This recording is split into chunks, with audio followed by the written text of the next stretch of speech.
កម្ពុជាគំនិតច្នៃប្រឌិតពាក់ព័ន្ធទៅនឹងម្ហូបអាហារនិងផលិតផលជលផលនៅមន្ទីរពិសោធន៍ធ្លាប់បានប្រឈមនឹងការលំបាកមួយចំនួន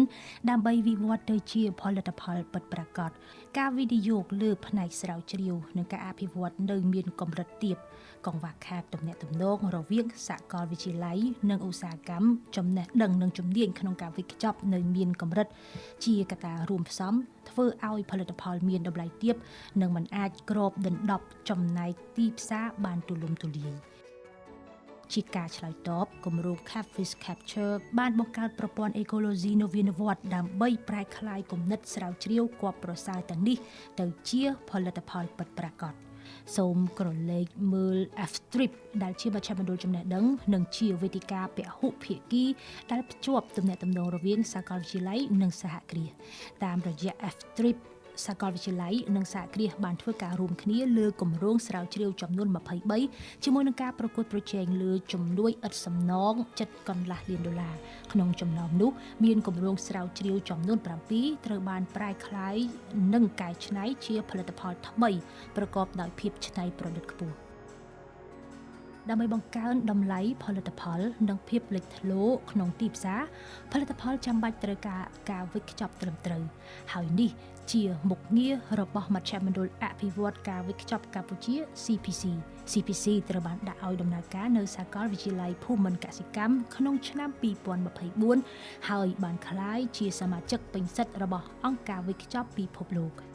ដើម្បីធានាបាននូវទំនុកចិត្តរវាងអ្នកស្រាវជ្រាវនិងម្ចាស់អាជីវកម្មគោលនយោបាយគំរូកម្មសិទ្ធិបញ្ញាថ្នាក់ជាតិសម្រាប់សាកលវិទ្យាល័យត្រូវបានបង្កើតនិងអនុវត្តក្នុងចំណោមសាកលវិទ្យាល័យសមាជិក F-Trip នេះគឺជាមធ្យោបាយសាមញ្ញនិងយុត្តិធម៌ក្នុងការការពារគំនិតថ្មីៗធានាថាអ្នកស្រាវជ្រាវនិងធុរកិច្ចទាំងអស់អាចចែករំលែកបច្ចេកវិទ្យានិងភាពជោគជ័យជាមួយគ្នាគម្រោងបានរៀបចំគោលការណ៍ណែនាំស្តីពីសន្ទុះនវានុវត្តន៍សហគ្រាសនៅកម្ពុជាដើម្បីជាមូលដ្ឋានសម្រាប់វិនិយោគិនធ្វើសេចក្តីសម្រេចចិត្តនិងតាមដានវឌ្ឍនភាពគោលការណ៍ណែនាំគឺជាត្រីវិស័យទិន្នន័យថ្មីមួយដែលមានអានុភាពក្នុងការតាមដានលើនវានុវត្តន៍និងប្រើប្រាស់ទិន្នន័យដើម្បីជំរុញកំណើនសេដ្ឋកិច្ចការស្រាវជ្រាវនិងអភិវឌ្ឍនិងនវានុវត្តន៍នេះគឺមានសារៈសំខាន់ណាស់សម្រាប់ឧស្សាហកម្មម្ហូបអាហារវាជួយឲ្យយើងធ្វើការអភិវឌ្ឍនៅផលិតផលបែបប្រពៃណីទៅជាផលិតផលថ្មីដែលអាចឆ្លើយតបបានទៅនឹងតម្រូវការស្តង់ដារគុណភាពនិងសុវត្ថិភាពនិងតម្រូវការទីផ្សារជាពិសេសគឺផលិតផលដែលមានភាពរួចរាល់សម្រាប់ការបរិភោគការកសាងឲ្យមានប្រព័ន្ធ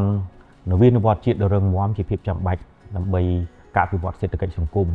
រាជរដ្ឋាភិបាលតាមរយៈក្រសួងឧស្សាហកម្មវិទ្យាសាស្ត្របច្ចេកវិទ្យានិងនវានុវត្តន៍បានបង្កើតឲ្យមានផែនទីបង្ហាញផ្លូវវិទ្យាសាស្ត្របច្ចេកវិទ្យានិងនវានុវត្តន៍ឆ្នាំ2030